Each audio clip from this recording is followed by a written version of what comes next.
Here are some Dodgers comments. This is from Jack. He says, Dave Roberts has never been able to manage a bullpen. His instincts in that department stink. He clearly doesn't know how to turn up the heat on his guys for the playoffs. They win with their talent despite him. Scoreboard does not lie to a degree. I think postseason failures are right there. How he uses his starting pitching, when he pulls his starting pitching, the most important time of the year, yanking starters out of a playoff game, 4 1/3 innings into it, taking some of your starters and putting them in the bullpen for emergency use, which screws up their between starts regimen. I mean, there's a whole laundry list of, quote, mistakes. Now, I will say this maybe in defense of Dave Roberts. The analytic guys upstairs come down and say, here's the sheet of paper, John. This is what we're doing if your pitcher starter gets in trouble. And this is the guy we think you should call out of the bullpen if your starter gets in trouble. And if there's certain matchups, this is what you should do if you're going to the bullpen. So is this Dave Roberts making bad calls, or the analytics guys mandating what the memo they just sent down to the dugout? I think that's a piece of the equation. Well, it's either, the front office telling Roberts what to do, or more likely it's that they are strategizing together, right? And so they have a common game plan going in. You'd think. You're full of crap. But the Dodgers, though, what in the last, they got eliminated by the Diamondbacks. I mean, didn't Betts and Freeman barely hit at all. All for the series. Yeah, exactly. So, you can second guess Dave Roberts, and that's easy to armchair quarterback. Well, but you saw the fatality rate when they kept making pitching changes and who they put where and why you're calling him in between his starts. And suddenly he's out of sync, whether it's Kershaw, whether it's Max Scherzer, whether it was a gross overuse of Joe Kelly. Now, is that Dave Roberts? Is that the player not producing, or is it the analytic memo from upstairs? Yeah, all those analytic nerds, man, they're getting involved. Don't hire anybody from Princeton. Next, social media sound off. All right, let's talk here a little bit about hockey fighting, and this is from Ask Jim Anything.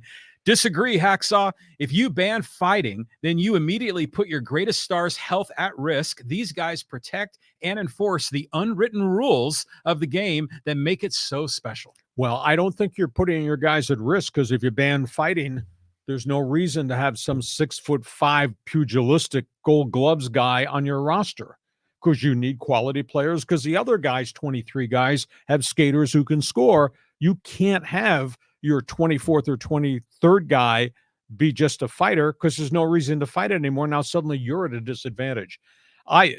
That's a philosophical thing about how the game has changed. The medical aspect of the game, because I tweeted this out and I took a lot of crap from hockey fans, because there was a terrible brawl between the Flyers and the Rangers. And Matt Rempe, the rookie who came from the American Hockey League, picked 4 fights in his first 6 games, took a pounding. And I tweeted out after both these guys staggered after they hit punches in the face. I said, mark this date on your calendar. 10 years from today, these guys will be eligible for CTE brain damage, because the fights were vicious. Yeah. And there was no reason for it. I don't think in this day and age, we need to have brawlers to sell the game of hockey. The game of hockey is phenomenal, whether it's Connor Bedard, Chicago Blackhawks, or it's the greatness of the future Hall of Famer Sidney Crosby, or what's going on in Edmonton with Connor McDavid. I just don't think we need brawls. And ask Jim anything, I'll tell Jim something. If you outlaw fighting, and accidents happen, guys get hit with high sticks, I understand that. But if you outlaw it, then you can't have a bunch of tough guys on your roster, because the other guys got all skaters, and you'll be at a manpower disadvantage. At least that's my spin. I'll take a 2-minute slashing penalty for the commentary. Yeah, it's just weird how fighting is accepted in hockey, where in almost every other sport, they clamp down, they penalize guys, they ban it. Yeah. So it's just nuts. And by the way, just Ask Jim Anything, talking about the unwritten rules. Code. I'm so tired of the unwritten rules of all these different sports. There's rules, and if the rule doesn't apply, then, the game should be played. Well, I'm concerned about the health of the players. Oh, yeah. And that's trust me, that's a big issue. And I can't, Jim, I don't know what you know or think about Gary Bettman, but at the end of the day, I don't want to hear Gary Bettman's pronouncement that I don't think there's any linkage between fighting and concussions.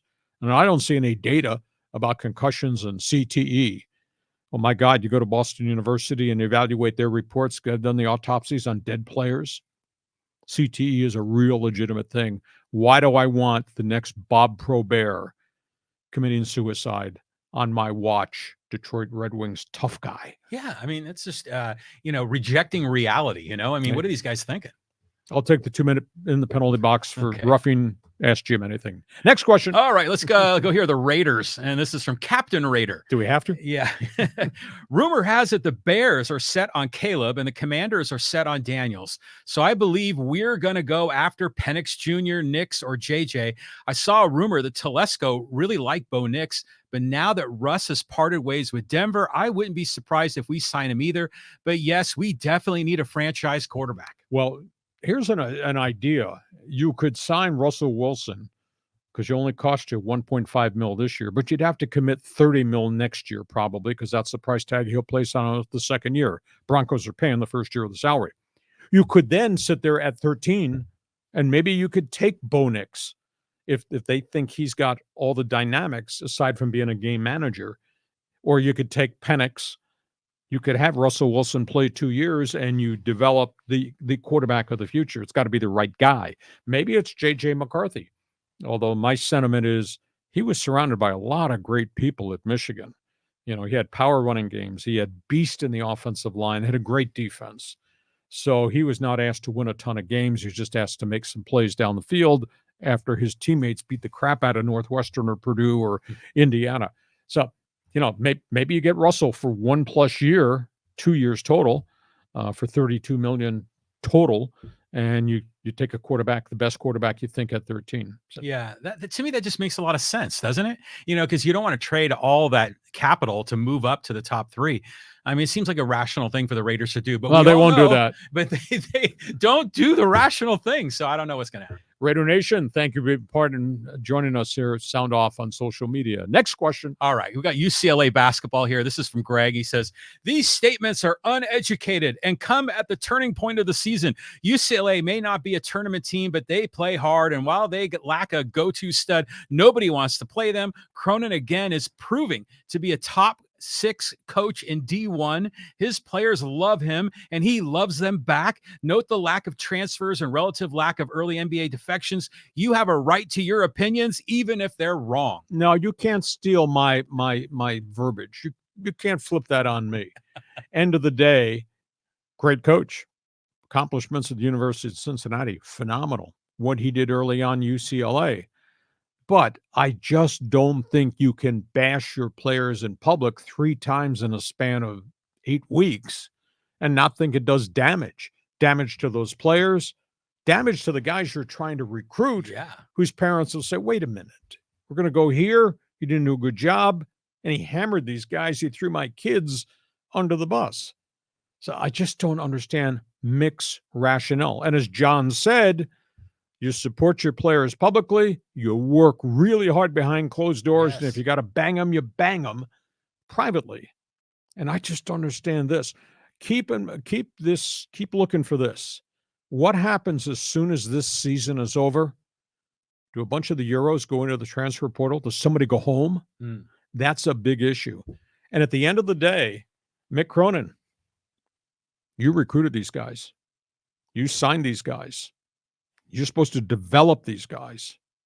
And you're bashing these guys? What kind of way is that to do business? Yeah, well, maybe Mick Cronin doesn't want to be a CEO either, of his program. But top 6 D1 coach? I mean, come on. I mean, he's good, but he's not that good. Well, he's good. What he did at UC with no resources was absolutely phenomenal. And he kind of hit the floor running, inherited some players, had a couple of really good seasons at UCLA. But where you are right now, we'll see where they're going to be going forward, because I wonder if there's going to be some fallout at the end of the day because of how he acted. Yeah, how he acted. Okay, let's go Padre talk here. And this is from Ray, and he says, sending Merrill down to the minors after not signing anyone this offseason and then giving the job to a career bench player like Azokar would be a huge slap in the face to the fans. No way they do this. Well, I would think he's going to be on the 31 that's going to Seoul, South Korea when they leave on this coming Wednesday.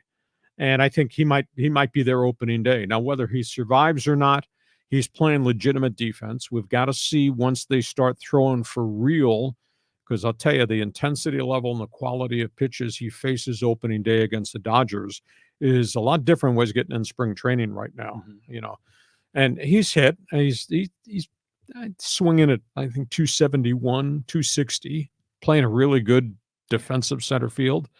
But opening day, major league pitching, aces, it's a little bit different environment.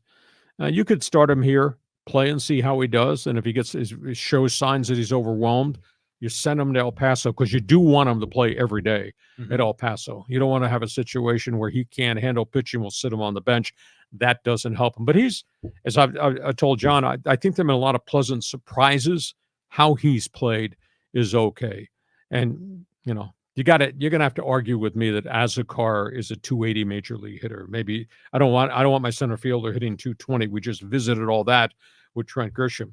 If we're going to go a chunk of the season with Azekar and the light hitting Profar as two of my starting three outfielders, that's too many holes in the lineup, because you already got question marks either at first base or in the DH slot. But things change. Guys are still out there, short-term one-year rentals, but the kid's been impressive. Yeah, he has. And about a week and a half ago, you were saying they should send him to the minors. But I think in the last 7 to 10 days, he's showing something. Hey, did you see him throw out that guy at home plate? He's played really well defensively. Yeah. And I think he's a kid, we can root for him. Maybe it's like another Tatis situation when he started. Maybe. I hope he's not hitting 171 come May 1st, because then you're going to have a lot to answer for. Yeah, well, that's better than Austin Nola. That's better than Grisham. Okay, a couple more here on social media before we wrap this up. All right, let's go here. And okay, we got to talk about our good friend Trevor Bower.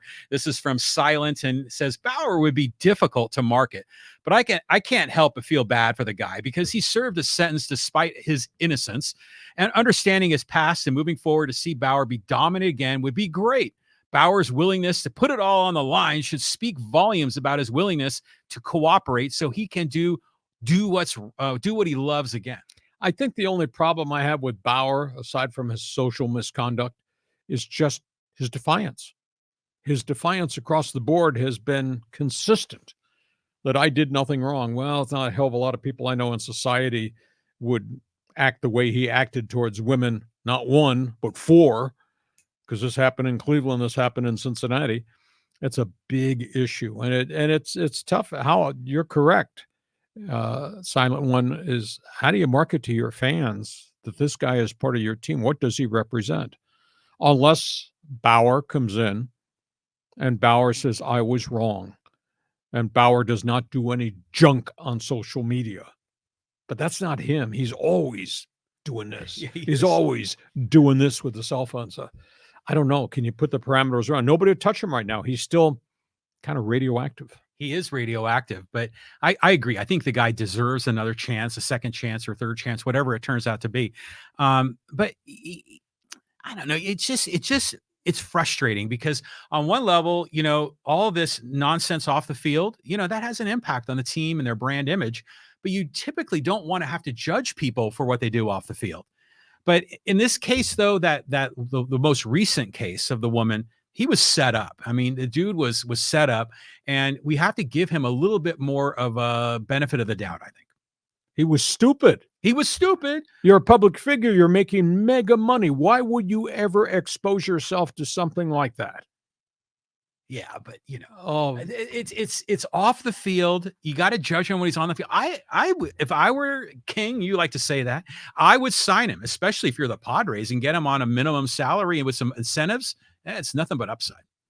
Your wife's going to be walking down the hallway here and want an explanation why you would have him represent her favorite team. Yeah, well, morality has been shifting lately in the world here, both in the sports and elsewhere. Defiance. He served 394 games, actually served 194 games. He paid his 300. They paid his price. Okay.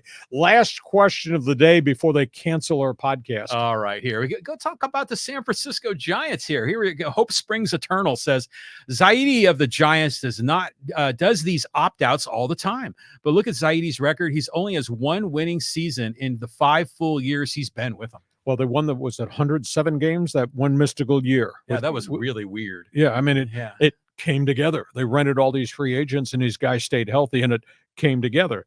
and they tried to duplicate it the second year and didn't happen. Then the third year last year it didn't happen, and now their team's gotten old and they got injuries, and they said goodbye to a really good guy, Brandon Crawford, whose father time has knocked on his door and is collecting tolls. Now he was pretty active. He got Matt Clement on an opt-out deal, and he's obviously signed to the great young Japanese sensation, the outfielder Lee, and we'll see how good he's going to be. And they went out and got Soler, who hit 36 home runs in San Francisco, though he only hit 236 and he strikes out a lot. So they've had real bad injuries. I mean, in spring training, they've lost one of their starting pitchers for the year, blood clot surgery in a shoulder. They're just really wafer thin on the mound, and we'll see if these guys can hit. But to me, the jury is still out on him as a general manager. He came with accolades because he worked for the Dodgers and Andrew Friedman, went to Frisco, and voila, they had the 107-win season, and they haven't done anything since that point in time. So I agree with you that this might be a troubled year. If this doesn't work in Frisco, their attendance is way down. Their season tickets are way down. Well, remember, they sold out like 1 million games in a row. AKA the Barry Bonds era. Yeah. And that's an argument of a different level. And also the even nears World Series. Sure, with Bochy. Yeah, 10, 12, and 14. And I remember my buddy up in San Francisco, he said, it's hard to get tickets, because it's always sold out. You have to go in the aftermarket. Right now. But not now. So it seems like the Giants fans, they've had they've been blessed with a lot of success over the last 20 years. Past tense. But yeah, so I think the fans want a winner. And if they're going to make investment, go out for these free agents. I mean, Snell would look good in black and orange. Be the front of that rotation in front of Logan Webb, who's a really good pitcher. Yeah. But they're just wafer thin. And pitches, you're going to have guys break down. This is absurd for me to bring this up. You signed Snell. You signed Bauer. Now you've changed the whole scope of your pitching staff, right? Oh, big time. Yeah. I mean, that'd be something if the two of them went to one team, whether it's San Francisco or Anaheim. Okay, that's where we are. Hey, listen, we hope you have enjoyed